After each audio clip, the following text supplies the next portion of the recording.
رابطے کے سینئر شعراء احباب، السلام علیکم۔ مدنی صاحب نے بہت خوبصورت الفاظ میں بیان کیا کہ ہمارا آپس میں، ہمارا اس دنیا کے ساتھ، کائنات کے ساتھ اور کائنات کے رب کے ساتھ تعلق کیسا ہے۔ دکھ تو بڑا ہے، لیکن پھر اس کو ہمیں اس کا ادراک کرنے کی ضرورت ہے کہ ہم میں سے ہر ایک نے اپنی اپنی باری میں جانا ہے۔ سلیمی صاحب نے جیسے ذکر کیا کہ راہی صاحب کے ساتھ قرابت بھی تھی، قربت بھی تھی، تو ہمارا بھی کچھ ایسا ہی احوال تھا۔ 95 میں ایف ایس سی کر کے لوٹے راہی صاحب ایک آر ایس پی میں سیکٹری ٹو جی ایم ہوتے تھے۔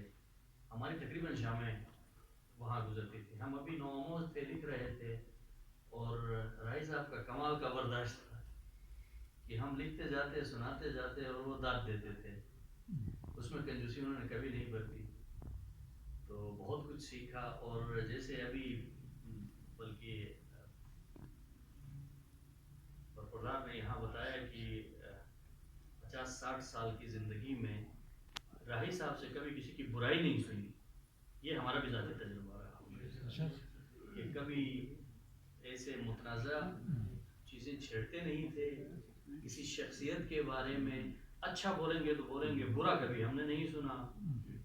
اور تعلقات میں، معاملات میں بھی انتہائی کیئرفل، محتاط رہنے والے آدمی تھے۔ یہ شاید ان کی شخصیت کے اندر بنا ہوا تھا، وہ جان بوجھ کر دانستہ تکلف برت کے ایسا نہیں تھا، بائی ڈیفالٹ ان کی شخصیت ایسی تھی۔ تو اللہ پاک انہیں غریق رحمت کرے، ان کے درجات بلند کرے۔ تو جیسے آہی نے کہا کہ ملنگ آدمی تھے، زندگی ساری ان کی بس اپنے دفتر کی حد تک، اور مغرب ہو گئی، مغرب کے بعد ہی میرے خیال میں بچوں نے کبھی چہرہ دیکھا ہوگا ان کا۔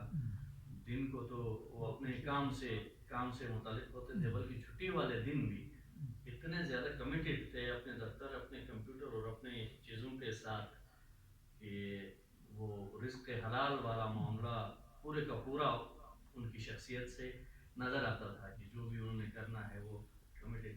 باقی میری طرف سے بہت کمزوری رہی کہ میں کچھ لکھ نہیں پایا، اور ایجنسی میں کل والد صاحب، آج انہوں نے جانا تھا اسلام آباد، تو انہوں نے مجھے تاکید کی تھی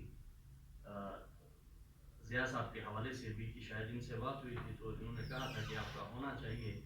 تو ان کو چونکہ ضروری جانا تھا، تو انہوں نے پھر مجھے یہ تاکید کی کہ میں ان کی کمی محسوس نہ ہونے دوں۔ اور یہاں میں حقیقے کے ویسے کافی عرصے سے مشاعروں میں نہیں آ پا سکتا ہوں۔ وجہ یہ ہے کہ مصروفیات دفتر کی، آج بھی کوئی VIP2 کا وزٹ سر اس چکر میں دفتر بیٹھے ہوئے تھے 11:30 بجے سے، تو 2:30 بجے جا کے کپڑے چینج کر کے ہم نے کہا ادھر حاضری دینا ضروری ہے، تو یہاں حاضر ہو کر جاتے ہیں۔ تو کچھ لکھ نہیں پایا ہوں، یہ میرے اوپر ادھار ہے اس تعلق کا، وہ انشاءاللہ میں کبھی یکسوئی کے ساتھ لکھیں گے اور اس ادھار کو چکائیں گے، ان کا ہمارے اوپر قرض ہے۔ تو اللہ ان کے درجات بلند کرے، باقی سب کو صبر جمیل عطا فرمائے۔ بہت نوازش۔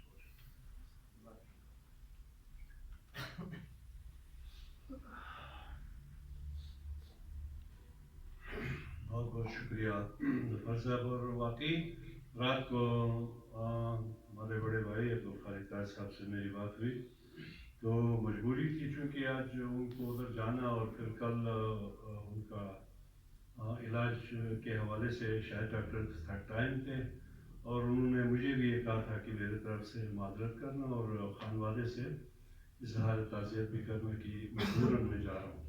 تو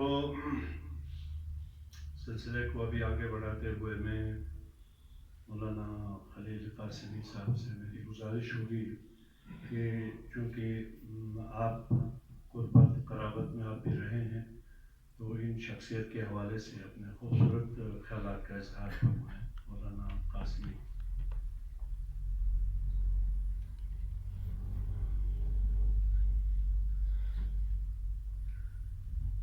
بسم اللہ الرحمن الرحیم۔ قل ان الموت الذي تفرون منه فإنه ملاقيكم، صدق اللہ العظیم۔ آج کی اس خوبصورت تقریب میں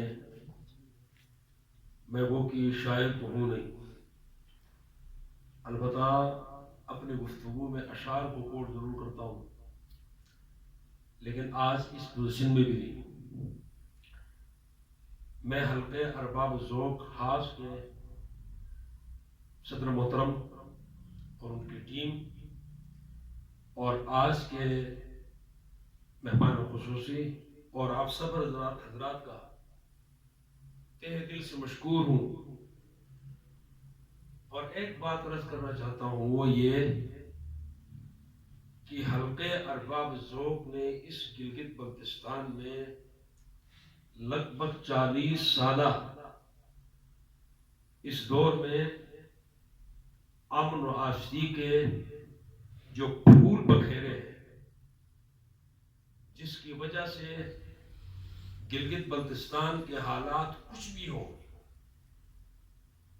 لیکن آپ لوگوں کے مل بیٹھنے سے باہر جو ایک اثر اور تاثر جو جاتا ہے پبلک میں، عوام میں اس پر اللہ کا شکر ادا کرتا ہوں۔ اور آپ لوگوں سے یہ میری گزارش رہے گی کہ یہ سلسلہ جس طرح پہلے کنٹینیو ہوا کرتا تھا، آئندہ اس سے زیادہ تیزی کے ساتھ آگے بڑھنا چاہیے۔ آج ہم نے دیکھا ہمارے بھائی مشتاق احمد راہی ہم نے موجود نہیں، لیکن اس کے اخلاقی زندگی میں اور اس نے اپنے اشعار کے ذریعے امن اور اخوت کے لیے جو پیغام دیا، آج اس پیغام کے صدقے ہمیں یہاں مل بیٹھنے کا موقع ملا ہے، اور اس کے اہتمام کے لیے آپ لوگوں نے یہ جو سنجیدہ بیٹھک سجائی ہے، میں اس پر استاد محترم جناب غلام عباس وسیم صاحب آپ کا بھی اور صدر محترم کا بار دیگر شکریہ ادا کرتا ہوں۔ باقی اس دنیا میں کس نے رہنا ہے، جانا سب نے ہے، بڑی بڑی شخصیات دنیا سے گئی، جس کے لیے اللہ نے کائنات سجائی، ایک دن اس نے بھی دنیا تو چھوڑی ہے۔